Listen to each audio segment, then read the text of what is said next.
tolonglah kalau betul sayangkan diri, sayangkan keluarga, sayangkan masa depan, don't waste time. Buatlah BE. Sebab kenapa? Founders baru share information kan dengan kita a few days ago saying that economy dekat satu dunia is volatile. Kalau kita mengharapkan pekerjaan saja, silap hari bulan kita boleh kena buang kerja sebab economy is very bad. Economy is very bad. Okay? So, kita kalau belum lagi ada plan B, kena cepat-cepatlah cari plan B. Kena ada plan B.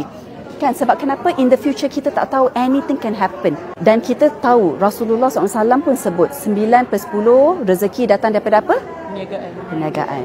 So kalau kita nak berniaga dalam dunia tradisional, kita perlu modal, kita perlu kepandaian. Sebab kalau kita tak ada pengalaman juga dalam tu, kita tak boleh buat. Sebab itu banyak orang gagal. Dia sekadar buat bisnes tapi hanya cukup-cukup makan. Dia tak boleh betul-betul maju.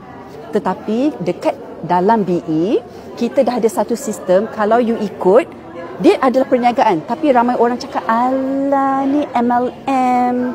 Buat dapatlah, tak buat tak apa-apa. RM60 saja dia punya membership. Tak rugi. Tapi kalau traditional business, kenapa orang buat bersungguh-sungguh? Sebab dah banyak melabur duit kat dalam tu. Modal dah besar. Orang buat RM100,000 dah letak. Kalau tak buat sungguh-sungguh, lebur habis. Tapi buatlah 10 tahun, 20 tahun. Saya ada Dr. Nuraini buka klinik, RM200,000. Dah lebih 10 tahun. Saya tanya dia, doktor, RM200,000 modal tu dapat balik tak? Tak. RM200,000.